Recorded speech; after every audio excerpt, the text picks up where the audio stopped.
नमस्कार दोस्तों, मैं Vineet Patel VNP smart study group में आपका स्वागत करता हूं। जैसा कि लास्ट लेक्चर में हमने पॉलिटी स्टार्ट की थी और पॉलिटी के पहले लेक्चर में हमने भाग 1 देखा था। उसमें हमने भारतीय राज्य व्यवस्था में भारत का संवैधानिक विकास किस प्रकार हुआ उसके बारे में देखा था। हमने पहले लेक्चर में भारत का संवैधानिक विकास को देखा था। उसमें हमने देखा था कि जो भारत का संवैधानिक विकास का जो आधार था वह ईस्ट इंडिया कंपनी द्वारा पारित अधिनियम तथा ब्रिटिश क्राउन के द्वारा पारित अधिनियम के द्वारा हमारे संविधान के विकास का प्रारंभ हुआ। पहले लेक्चर में हमने ईस्ट इंडिया कंपनी द्वारा पारित भारत अधिनियम के बारे में देखा था। ईस्ट इंडिया कंपनी द्वारा 1773 से 1853 के मध्य विभिन्न एक्ट लाए गए थे जो उस समय हमारे देश में की व्यवस्थाओं को सुचारू रूप से संचालित करने के लिए अति आवश्यक थे तथा उनमें समय समय पर बदलाव होते रहे और ईस्ट इंडिया कंपनी द्वारा 1773 से 1853 के मध्य भिन्न भिन्न अधिनियम आए गए। जैसे रेगुलेटिंग एक्ट आया था, चार्टर अधिनियम, 4 चार्टर अधिनियम आए थे, फिर ईस्ट इंडिया एक्ट आया था, एक्ट ऑफ सेटलमेंट एक्ट आया था। ऐसे भिन्न भिन्न एक्ट ईस्ट इंडिया कंपनी द्वारा लाए गए थे। फिर दूसरा भाग में हम पढ़ेंगे ब्रिटिश क्राउन द्वारा पारित अधिनियम। ब्रिटिश क्राउन द्वारा पारित अधिनियम 1858 से लेकर 1935 के मध्य ब्रिटिश क्राउन के द्वारा भिन्न भिन्न एक्ट लाए गए तथा उनमें परिवर्तन होते रहे। चलिए स्टार्ट करते हैं ब्रिटिश क्राउन द्वारा पारित अधिनियम। हमने पहले लेक्चर में देखा था कि 1773 से ईस्ट इंडिया कंपनी द्वारा 1853 तक भिन्न भिन्न एक्ट या अधिनियम लाए गए थे। लेकिन उसके बाद फिर क्या हुआ कि 1857 में जो 1857 की क्रांति हुई थी, जो स्वतंत्रता संग्राम हुआ था 1857 में, उसके बाद भारत पर शासन का जो दायित्व था वह ब्रिटिश क्राउन को दे दिया गया। ठीक है, 1857 की क्रांति के बाद भारत पर शासन ईस्ट इंडिया कंपनी से ब्रिटिश क्राउन के पास पहुंच गया। जो 1857 की क्रांति के बाद जो भारत पर जो शासन चल रहा था ईस्ट इंडिया कंपनी के द्वारा, अब वो ईस्ट इंडिया कंपनी से हटाकर ब्रिटिश क्राउन को दे दिया गया। चलिए देखते हैं फिर ब्रिटिश क्राउन द्वारा कौन कौन से अधिनियम पारित किए गए जो भारत में व्यवस्थाओं को सुचारू रूप से चलाई गई। चलिए देखते हैं। भारत में शासन को व्यवस्थित तथा कार्यों को उचित ढंग से करने के लिए ब्रिटिश क्राउन द्वारा समय समय पर विभिन्न अधिनियम लाए गए जो हमारे संविधान निर्माण का आधार स्थल बना। चलिए पढ़ते हैं ब्रिटिश क्राउन द्वारा लाए गए अधिनियम। जिस प्रकार ईस्ट इंडिया कंपनी द्वारा विभिन्न अधिनियम लाए गए थे, उसी प्रकार ब्रिटिश क्राउन द्वारा भी बहुत से अधिनियम आए गए। चलिए देखते हैं। पहला जो अधिनियम आया था वह भारत शासन अधिनियम 1858 आया था। दूसरा भारत परिषद अधिनियम 1861। तीसरा भारत परिषद अधिनियम 1892। चौथा भारत परिषद अधिनियम 1909। इसे मार्ले मिंटो सुधार भी कहा जाता है। जो 1909 का भारत परिषद अधिनियम था उसे मार्ले मिंटो सुधार भी कहा जाता है। फिर पांचवा आया था भारत शासन अधिनियम 1919। इसे मॉन्टेग्यू चेम्सफोर्ड सुधार अधिनियम भी कहा जाता है। फिर छठवां आया था भारत शासन अधिनियम 1935। चलिए इन सभी अधिनियमों को बारे में हम विस्तृत से पढ़ेंगे।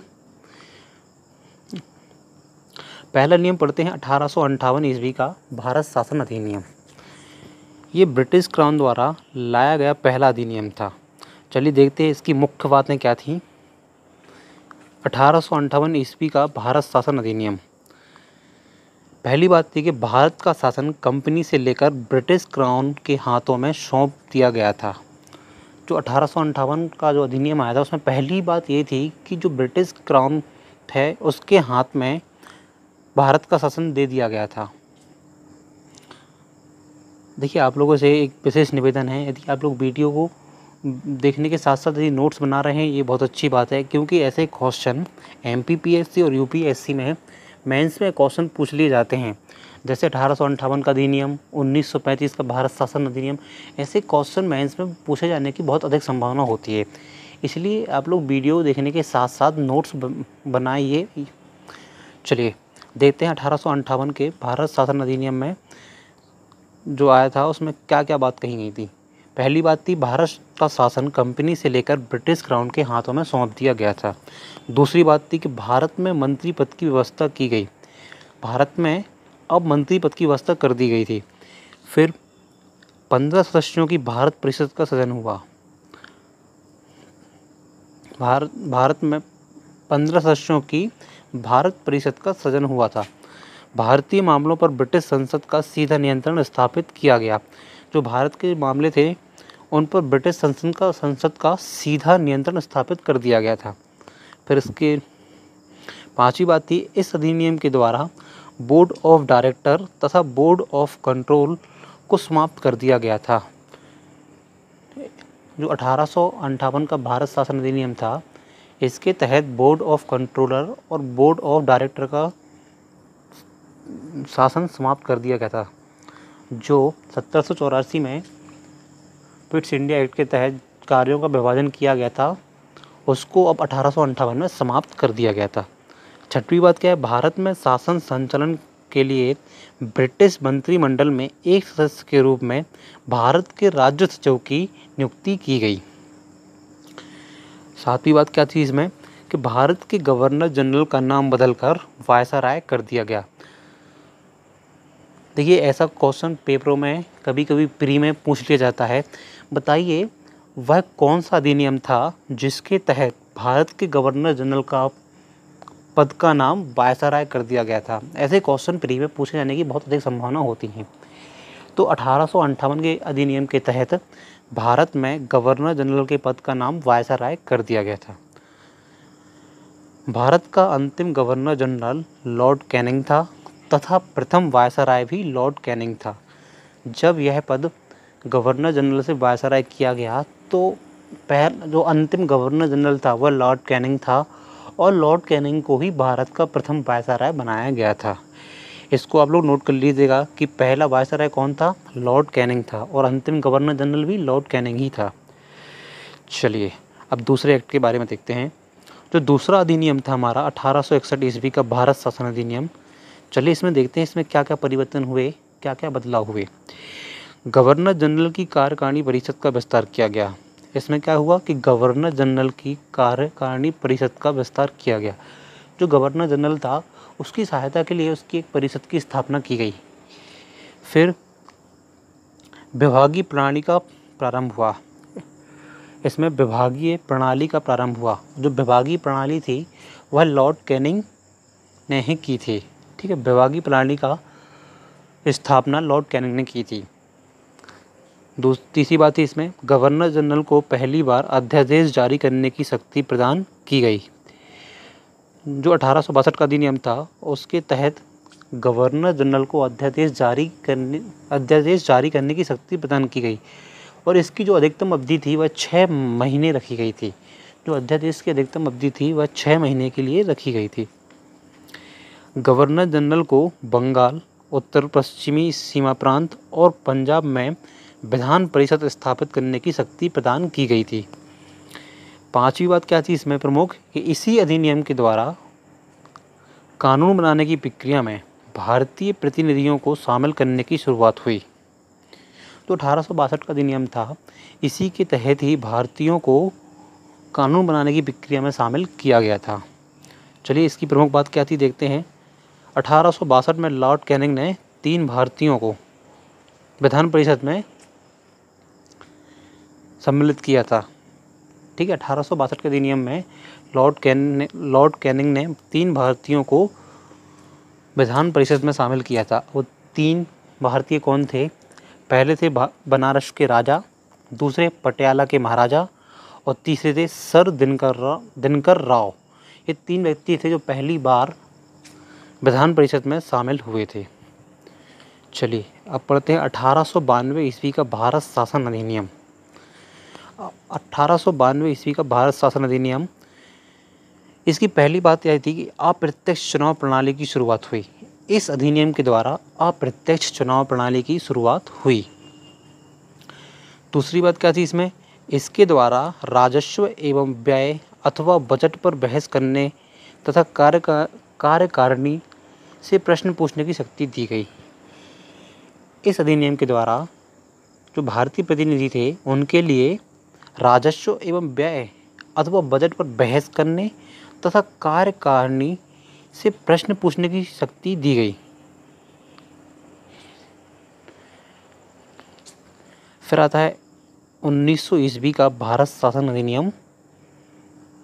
इसे माल्य मिंटो सुधार अधिनियम भी कहा जाता है। जो 1909 में भारत शासन अधिनियम आया था, इसका दूसरा नाम है माल्य मिंटो सुधार। चलिए इसके बारे में कुछ महत्वपूर्ण जानकारी देखते हैं।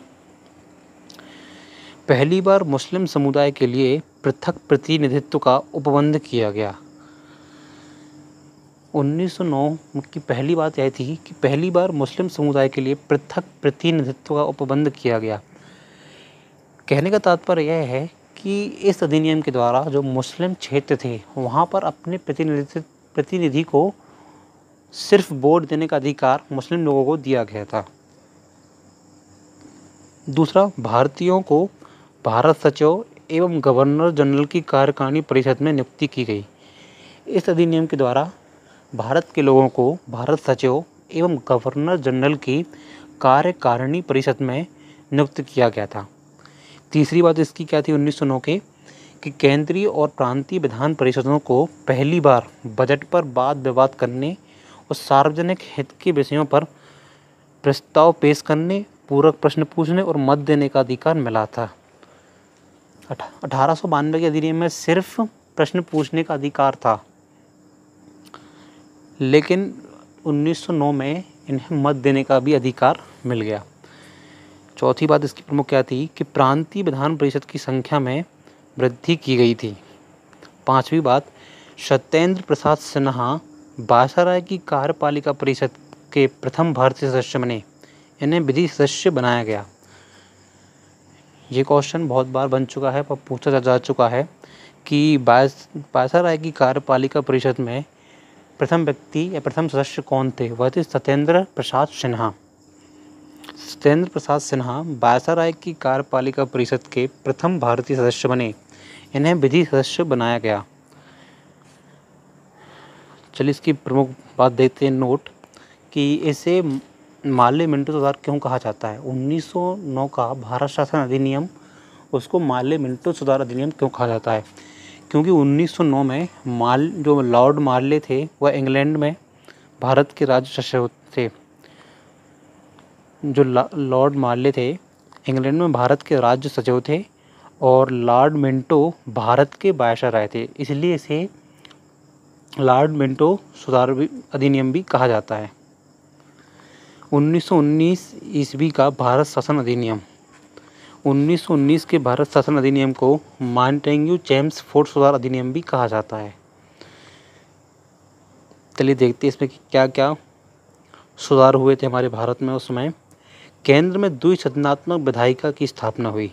1919 के शासन अधिनियम के द्वारा केंद्र में द्विसदनात्मक विधायिका की स्थापना की गई।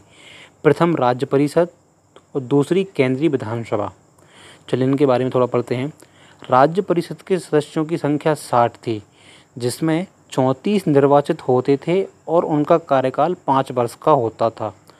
केंद्रीय विधानसभा के सदस्यों की संख्या 145 थी, जिनमें 104 निर्वाचित तथा 41 मनोनीत होते थे। इनका कार्यकाल 3 वर्ष का होता था और दोनों सदनों के अधिकार समान थे। इनमें सिर्फ एक अंतर था कि बजट पर स्वीकृति प्रदान करने का अधिकार निचले सदन को था। दूसरी बात क्या थी इसमें कि प्रांतों में द्वैत शासन प्रणाली का प्रवर्तन किया गया। इस योजना के अनुसार प्रांतीय विषयों को 2 उपवर्गों में विभाजित किया गया, आरक्षित तथा हस्तांतरित। जो प्रमुख रूप से प्रांतीय विषय थे उनको 2 भागों में विभाजित कर दिया गया, आरक्षित तथा हस्तांतरित। ये आरक्षित तथा हस्तांतरित विषयों से बहुत ज़्यादा क्वेश्चन बन चुके हैं मेंस में कि बताइए हस्तांतरित विषय के अंतर्गत क्या क्या आता था और आरक्षित विषयों के अंतर्गत क्या क्या आता था। इसलिए इनको ध्यान से पढ़िएगा और नोट कर लीजिएगा। सबसे पहले पढ़ते हैं आरक्षित विषय। आरक्षित विषय के अंतर्गत वित्त, भूमि कर, अकाल सहायता, न्याय पुलिस, पेंशन, आपराधिक जातियाँ, छापाखाना, समाचार पत्र, सिंचाई, जलमार्ग, खान कारखाना, बिजली, गैस, व्यालर, श्रमिक कल्याण, औद्योगिक विवाद, मोटर गाड़ियाँ, छोटे बंदरगाह और सार्वजनिक सेवाएं, ये सब आरक्षित विषय के अंतर्गत में आते थे। चलिए हस्तांतरित विषय के बारे में थोड़ा देखते हैं। जो हस्तांतरित विषय थे उसके अंतर्गत शिक्षा, पुस्तकालय, संग्रहालय, स्थानीय स्वायत्त शासन और चिकित्सा सहायता, ये सब आते थे, आपके हस्तांतरित विषय में आते थे। दूसरी बात इसकी क्या थी कि सार्वजनिक निर्माण विभाग, आबकारी उद्योग, तौल तथा माप, सार्वजनिक मनोरंजन पर नियंत्रण, धार्मिक तथा अग्रहार दान आदि किस में आते थे? आरक्षित विषय के अंतर्गत ही आया करते थे। आरक्षित विषय का प्रशासन गवर्नर अपनी कार्यकारी परिषद के माध्यम से करता था, और जबकि हस्तांतरित विषय का प्रशासन प्रांतीय विधानमंडल के प्रति उत्तरदायी भारतीय मंत्रियों के द्वारा किया जाता था। चौथी बात क्या थी इसकी? द्वैध शासन प्रणाली को 1935 ईस्वी के एक्ट के द्वारा समाप्त कर दिया गया था। भारत सचिव को अधिकार दिया गया कि वह भारत में महालेखा परीक्षक की नियुक्ति कर सकता है। हाल ही में प्री में MPPSC प्री में एक क्वेश्चन पूछा गया था कि महालेखक परीक्षक की नियुक्ति के कार्य किस अनुच्छेद में है? तो वह 149 अनुच्छेद था, उसमें महालेखक परीक्षक की नियुक्ति के कार्य दिए गए हैं, पढ़ेंगे इसके बारे में। ये महालेखक परीक्षक की नियुक्ति 1919 के मार्टेंग्यू सुधार के अधिनियम के अंतर्गत आई थी कि भारत सचिव को यह अधिकार दिया गया कि वह भारत में महालेखा परीक्षक की नियुक्ति कर सकता है। छठवीं बात यह थी कि इस अधिनियम ने भारत में एक लोक सेवा आयोग के गठन का प्रावधान किया। जो लोक सेवा आयोग का गठन का प्रावधान था वह 1919 के मार्टेंग्यू चेम्सफोर्ड सुधार अधिनियम के अंतर्गत आया था। नोट पढ़ते हैं। मार्टेंग्यू चेम्सफोर्ड सुधार द्वारा भारत में पहली बार महिलाओं को वोट देने का अधिकार मिला। ये क्वेश्चन बन सकता है कि बताइए भारत में महिलाओं को वोट देने का अधिकार किस अधिनियम के द्वारा प्रदान हुआ था? तो वह 1919 या फिर मार्टेंग्यू चेम्सफोर्ड सुधार अधिनियम के द्वारा महिलाओं को भारत में वोट देने का अधिकार मिला। उस समय इंग्लैंड का प्रधानमंत्री लॉयड जॉर्ज था। अब देखते हैं सबसे प्रमुख 1935 का भारत शासन अधिनियम, क्योंकि 1935 के भारत शासन अधिनियम का सबसे ज़्यादा प्रभाव हमारे संविधान पर है, क्योंकि 1935 में जो बातें थी, जो एक्ट में बातें आई थी और जो इसमें बनाए गए थी, नियम कानून बनाए गए थे, वह हमारे संविधान में यथावत संविधान में ले ली गई थी या फिर उनमें थोड़ा सुधार कर दिया गया था। चलिए पढ़ते हैं। 1935 ईस्वी के अधिनियम में 451 धाराएं और 15 परिशिष्ट थे। इस अधिनियम की प्रमुख विशेषताएं निम्न हैं। पहला, अखिल भारतीय संघ। 1935 के भारत शासन अधिनियम की प्रमुख विशेषताएं। पहला, अखिल भारतीय संघ। यह संघ 11 ब्रिटिश प्रांतों, 6 चीफ कमिश्नर क्षेत्रों और उन देशी रियासतों से मिलकर बना था जो स्वेच्छा से संघ में सम्मिलित हों। प्रांतों के लिए संघ में सम्मिलित होना अनिवार्य था, किंतु देशी रियासतों के लिए यह ऐच्छिक था। देशी रियासतें संघ में सम्मिलित नहीं हुई और प्रस्तावित संघ की स्थापना संबंधी घोषणा पत्र जारी करने का अवसर ही नहीं आया। ये पहला पॉइंट था जो अखिल भारतीय संघ के बारे में था। जो भारत में उसमें जो प्रांतों, देशी रियासतों में हमारा क्षेत्र विभाजित था, उसके बारे में पहली बात कही गई थी। दूसरी बात, प्रांतीय स्वायत्तता। इस अधिनियम के द्वारा प्रांतों में द्वैध शासन व्यवस्था का अंत कर दिया गया था। इसकी दूसरी बात क्या थी? प्रांतीय स्वायत्तता। इस अधिनियम में क्या हुआ कि प्रांतों में दोहरा शासन या द्वैध शासन था, उसका अंत हो गया और एक स्वतंत्र और स्वशासित संवैधानिक आधार प्रदान किया गया। जो पहले बोर्ड ऑफ कंट्रोलर और बोर्ड ऑफ डायरेक्टर के द्वारा कार्य किया जाता था, उसको समाप्त कर उसको स्वतंत्र कर दिया गया, उसे स्वेच्छा अनुसार कर दिया गया। तीसरी बात, केंद्र में द्वैध शासन की स्थापना। कुछ संघीय विषयों, सुरक्षा, वैदेशिक संबंध और धार्मिक मामले, को गवर्नर जनरल के हाथों में सुरक्षित रखा गया। अन्य संघीय विषयों की व्यवस्था के लिए गवर्नर जनरल को सहायता एवं परामर्श देने हेतु मंत्रिमंडल की व्यवस्था की गई, जो मंत्रिमंडल व्यवस्थापिका के प्रति उत्तरदायी था। केंद्र में जो द्वैध शासन था वह चालू रहा कुछ विषयों पर। चौथी बात क्या थी कि संघीय न्यायालय की व्यवस्था। 1935 के भारत शासन अधिनियम की प्रमुख विशेषता क्या थी? संघीय न्यायालय की व्यवस्था। इसमें क्या हुआ? इसका अधिकार क्षेत्र प्रांतों तथा रियासत तक विस्तृत था। इस न्यायालय में एक मुख्य न्यायाधीश तथा 2 अन्य न्यायाधीशों की व्यवस्था की गई थी। न्यायालय से संबंधित अंतिम शक्ति प्रीवी काउंसिल लंदन को प्राप्त थी।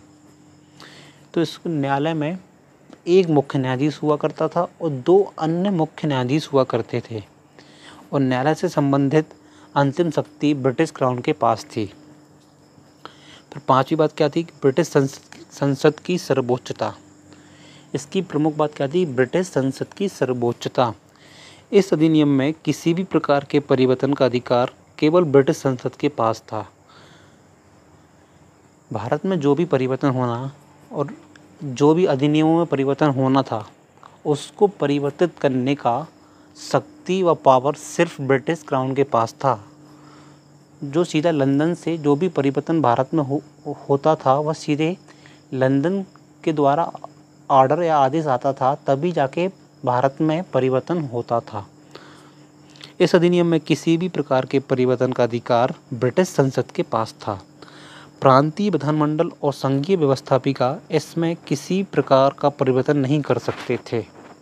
किस में? प्रांतीय विधानमंडल और संघीय व्यवस्थापिका इसमें किसी भी प्रकार का परिवर्तन नहीं कर सकते थे। छठवीं बात क्या है प्रमुख? भारत परिषद का अंत। इस अधिनियम के द्वारा भारत परिषद का अंत कर दिया गया था। 7वीं बात इसकी प्रमुख क्या थी? सांप्रदायिक निर्वाचन पद्धति का विस्तार। इसमें क्या हुआ कि संघीय तथा प्रांतीय व्यवस्थापिकाओं में विभिन्न संप्रदायों को प्रतिनिधित्व देने के लिए सांप्रदायिक निर्वाचन पद्धति को जारी रखा गया। और क्या हुआ इसमें?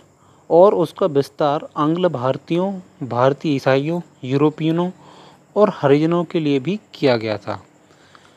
7वीं बात क्या थी इसकी? इस अधिनियम में प्रस्तावना का अभाव रहा। जो भारत की प्रस्तावना है वर्तमान में, उसमें प्रस्तावना का अभाव रहा था। नेक्स्ट पॉइंट क्या था? इसके द्वारा बर्मा को भारत से अलग कर दिया गया, अदन को इंग्लैंड के औपनिवेशिक कार्यालय के अधीन कर दिया गया और बरार को मध्य प्रांत में शामिल कर लिया गया था। नेक्स्ट पॉइंट, इसके अंतर्गत देश की मुद्रा और साख पर नियंत्रण के लिए भारतीय रिजर्व बैंक की स्थापना की गई। यह है प्रमुख बात। 1935 के भारत शासन अधिनियम के तहत भारतीय रिजर्व बैंक की स्थापना की गई थी, और भारत में भारतीय रिजर्व बैंक की स्थापना 1 अप्रैल 1935 को की गई थी। ये प्रमुख पॉइंट है, इसको आप लोग याद कर लीजिएगा, नोट कर लीजिएगा कि भारतीय रिजर्व बैंक की स्थापना किस शासन अधिनियम के अंतर्गत की गई थी। वह भारत शासन अधिनियम 1935। इस अधिनियम ने मताधिकार का विस्तार किया। लगभग 10% जनसंख्या को मताधिकार मिला। इस अधिनियम के द्वारा मताधिकार का विस्तार हुआ तथा 10% जनसंख्या मत देने के लिए आबादी बढ़ गई।